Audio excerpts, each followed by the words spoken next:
Hi guys, welcome to the very first episode of Clamp Precision. Got lots of exciting projects coming up. I hope you enjoy it. So guys, quick intro. My name's John. I'm co-owner at Clamp Precision with my brother Paul. We're a subcontract CNC machining firm. We manufacture components for loads of different industries, motorsport, medical, science, oil and gas, a whole host of industries. We've been running for about 12 years now. Specialise in machining usually low volume, high complexity components, various different materials, aluminium, steels, super alloys, you name it, we machine it. Together with that, myself and my brother are also massive petrol heads. We love our cars, and the idea of this channel is we'd like to combine our day jobs with our passion and our hobbies. So we're going to be CNC machining bespoke components for cars effectively. So what I'd like to do is I'd like to go outside, show you our first project and take you through the whole process.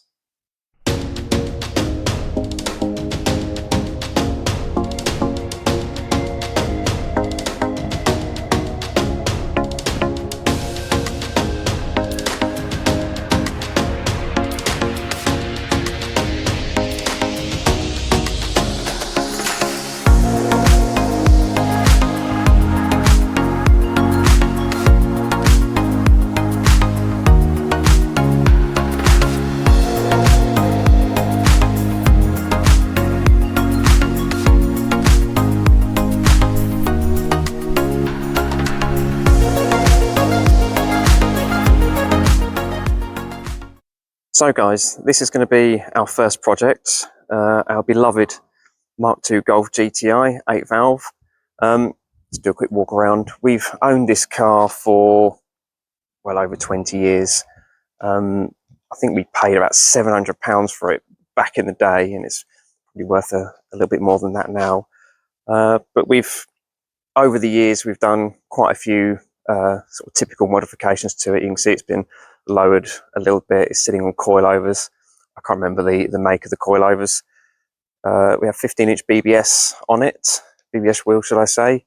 A track slag exhaust on it. Needs a new badge at the back there. I've just realised that I'm going to get one ordered. But the beauty about this car is we've always had it garaged. And because of that, the bodywork is in brilliant condition. Hardly any rust at all. In fact, the only bit I think we have, I'll show you here, it's got a little scabby bit just there. But other than that, all across the bottom of the doors where they usually go, no rust at all. So yeah, really, really solid car. Hasn't done many miles with us actually. I think in total the chassis done about 145,000 miles. And literally we've only put about 6,000 miles on it in 20 odd years.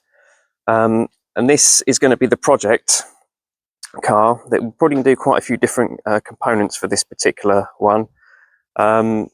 Starting with under the bonnet. So what we'd like to do is I'll put it back in the unit and I'll take you through what needs to be done to it. Okay, so this is the engine bay on our Mk2 Golf. As you can probably guess by now, it's not the original engine. It started out life as a 1.8 valve PB engine, and we soon started modifying that. Bit of a funny story behind that one actually. I obviously, as we all do, wanted more power out of it. So I decided after a late night eBaying session that a supercharger would be the best way for more power. So not knowing anything about superchargers at all, I bought this supercharger. It rocked up and quite frankly my heart sank because the sheer size of it was just ridiculous size. It was actually an Eaton M90 which I bought for it. I then proceeded to buy books on how to supercharge and had to learn everything about it. It was a very, very steep learning curve, but we got there eventually with it. I'll try and insert some pictures of the engine bay at this stage.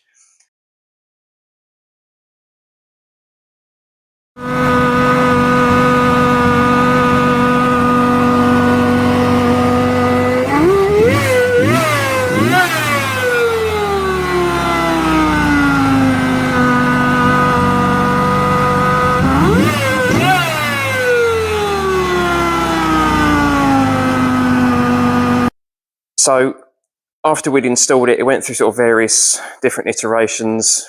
We had different charge coolers and different setups, and we were just getting to a really, really nice point with it, actually. And then, unfortunately, we took it for an MOT, and when we got it back, it was, yeah, not in a very good place. And again, I'll try and insert a clip of that now.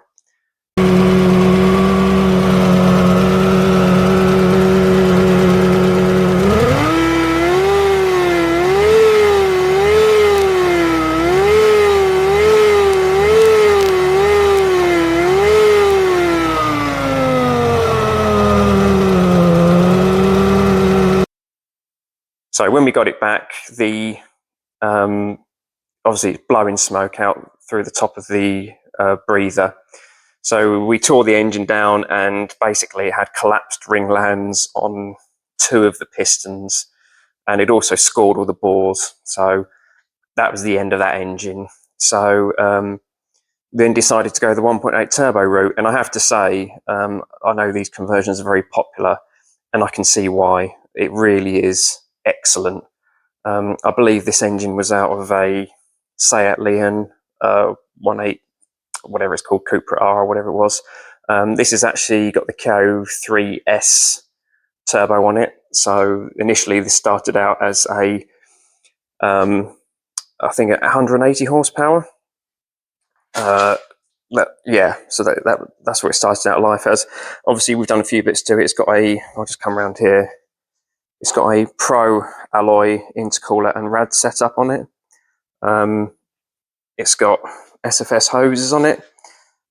It's got the gearbox out of a Mark III turbo diesel Golf, I believe it was. So it's got slightly taller gears, a CTN gearbox code on it. And it's also been remapped by MRC tuning. So it's producing 250 horsepower. So it goes very, very, very well. The only slight issue we've had recently is the clutch was slipping pretty badly. It's got a VR6 G60 flywheel setup on it, and it just wasn't handling it at all. So we've had a CG, I think CG Motorsport clutch fitted to it, literally just about a week or so ago, so I haven't tested it fully yet. But what's come out in the woodwork is the clutch cable is running right on its limit. So that's something that we need to have a look at and address right now. So what I'm going to do is I'm going to whip out the clutch cable bracket and see if there's something that we can do with it. Okay, I've got the bracket out. Exhibit A. And the problem is, when this clutch cable, which sits, I've just taken it off actually, so when it sits like that, this is running right on its max travel, and it needs to basically reduce that. So the problem we're having with it is it was, you could feel it sort of creaking, and you could feel it was, you know, the clutch cable wasn't as smooth as it should be. So what we need to do is, it mounts to the gearbox bell housing on that screw there, and on the flip side of this there's also a little dowel like that. So what we need to do is we need to reduce the length from here to here. So what we'll do is we'll go upstairs and we'll draw up on our CAD system a different version of this, and just see if we can reduce that. By my calculations, we need to reduce it by about sort of 5 to 8 mil. Doesn't sound like a lot, but the problem is, I just did some quick measurements, and if, I don't know, see if I can show you actually.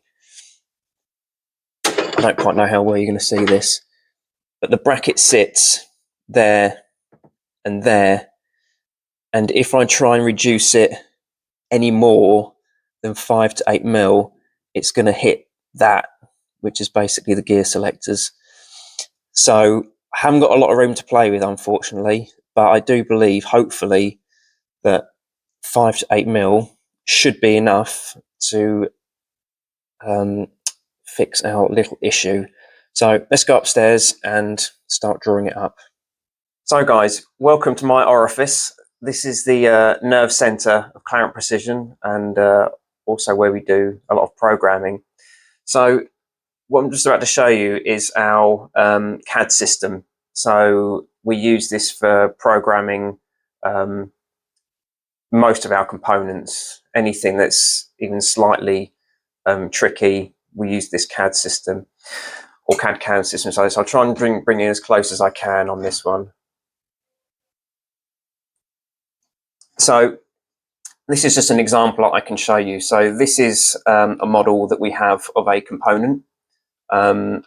This one is in either we usually get them either an IGs or a step file. So this is what we would actually have to make for a customer. This is in a solid format at the minute, and brilliant. The CAD/CAM systems these days are so brilliant. You know, they can allow you to do pretty much anything from a particular component. I believe we made very, very long time ago. But if I just hit this button here, okay, what that actually shows you there is you can pick on various aspects of this model, and you can start to generate the tool profiles from that. So absolutely wonderful bit of kit. So what I'm about to do, move it back out again. So what I'm going to do is I'm going to basically start to draw up another version of this bracket.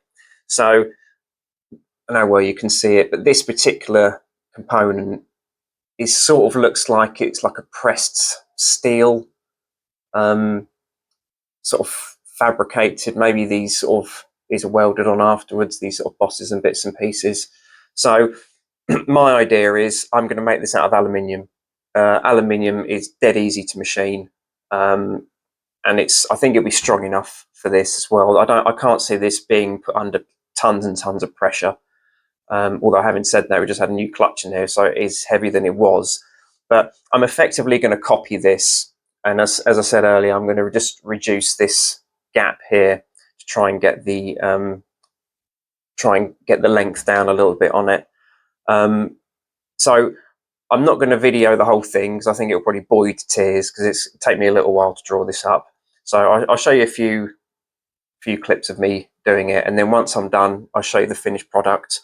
I'm not going to draw a full 3D model like this at the minute because I don't really need to. I can just draw some sort of 2D drawings, and that'll be good enough for what we need today. So yeah, let's get started. Okay, so a little while later, I've cobbled together this. I know it's not particularly impressive, but basically this is just a 2D drawing of what I want to make.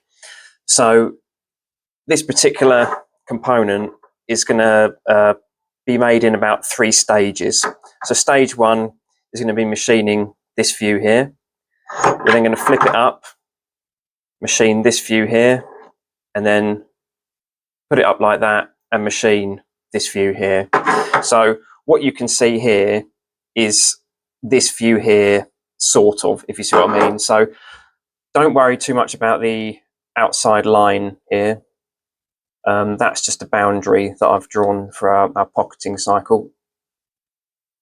And then I can click on this one. So I don't know why it's gone all blurry like that. So the green line is, if I just tip it over, the green line there is going to be our machining layer, our machining toolpath. Then we're going to pocket the little boss bit here. And then we're going to cut out this little section here. This section here, and I'll just put it back into top view. This little section here is necessary. I just had to go down and sort of offer it up a few times. This is to clear the gear shifter. So when the gear shifter moves through the gears, it actually slides across the top of the bracket. So without this, the gear shifter is going to hit the bracket. So this is just a little bit of clearance added in there for that. We then drill and tap this hole here, which will house it bolts to the gearbox, and then we've got going to run a little deburring profile as well. So, and then I've also got another little extra bit in there, which I'll show you a little bit later on. So that being done, we'll take this downstairs, grab some material, start to set the machine up. Okay, so this is the machine we're going to be using for today. Apologies for the background noise. I have to have the compressor running for the machines to work. So yeah, hopefully you can hear me okay. Yeah, so this is the machine we're going to be using, Haas VF2. This one actually has a 4th axis capability in it. This lump over here, this is the 4th axis. That's the controller. That's our program, ready to go. I've already gone ahead and sort of got the machine more or less set up. We're using today, it's miles too big, but it'll be fine. I just have to cut off all the excess a little bit later on. Got one machine in the spin, sorry, one cutter in the spindle ready to go. And then I've got 1, 2, 3, 4, 5, 6 others in the carousel, which I will need to do some of the other features on this particular bit. So I think we're ready to go. Okay, so we're ready to go. It's at this point, I hope like hell that I've set everything up correctly. So for the first couple of stages, I'm sort of going to slow the machine down and tread fairly carefully. I've tried to clean this screen as best as I can, but it's still a little bit blurry, so I'm hoping you can see this okay. I think in future I might have to come up with a different way of doing this, but here we go.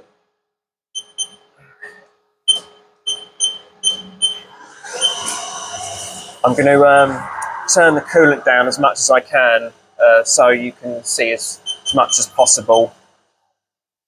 Usually I'd have this flooded in here, but it sprays all over the screen, which you'll probably see in a minute. I'll probably have to turn that up actually, just so you can see what's going on. So the machine's just going to rapid very slowly down, just going to make sure nothing hits anything.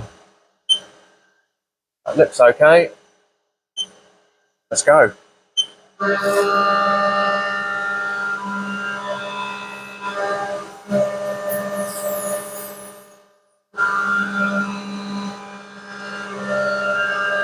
Seems to be okay, sounds okay. So it's going a little bit slow at the minute, but I always like to run a little bit slow, and then once I get a bit of confidence that I'm not going to have any bang ups, then I can wind it up a little bit.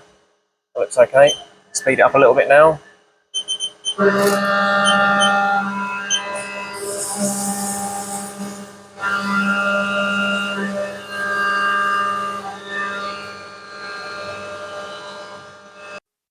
Okay, so last bit. As I mentioned earlier, I was going to do one extra little bit to this. So, hopefully,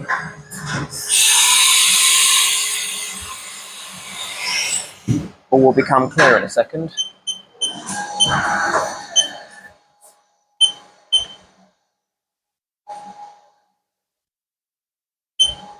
Okay guys, so we're all done.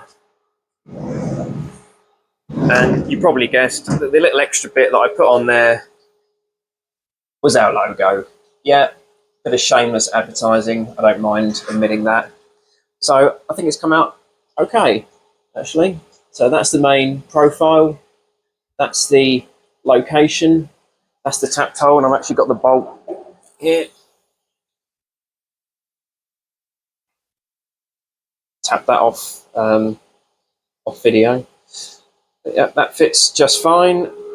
So yeah, this operation is all done. So what I'm going to do now is I'm just going to pop upstairs, quickly program the next stop, and yeah, get busy machining that. Okay, here we go. Operation 2 coming up.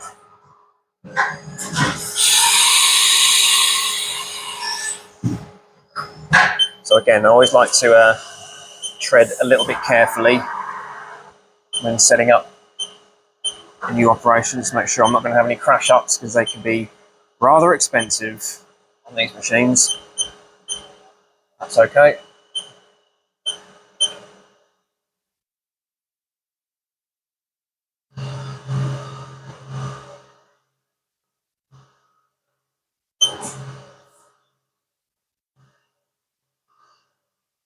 Okay, so we've just completed that operation. Here's how it looks at the minute. So just to go through a few design features on this one, if I just bring in the original bracket, you can see the original one's got these two sort of ribs down the side there and there for a bit of extra strength. Because we're reducing the length, you can actually see the difference in the length now from the edge here to the center of that bolt. You can see is much less on the new one.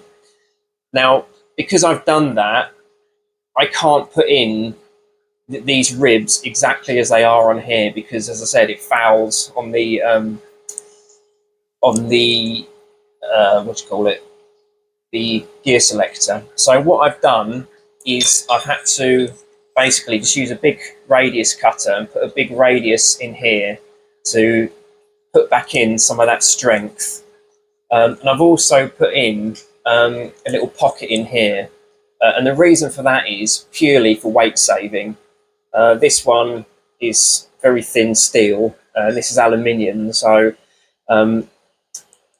yeah, aluminium's not quite as strong as steel. So I wanted to get the thickness, and really, I've got it as thick as that bit, as that sort of boss there. But I wanted to get as much weight off it as possible. You know, it's good enough for the Formula One guys. It's good enough for me. So that's what this pocket in here is for. So that operation's done. All I need to do now is put this hole in the top of that. I'll probably do that off camera because that's pretty quick and easy. And so I'll do that now. Okay, there we go, guys. That's the last operation finished off. The hole in the side, the little slot so we can get the cable through. So that's it. It's done. I think probably the thing to do now is stick it on the car and give it a go.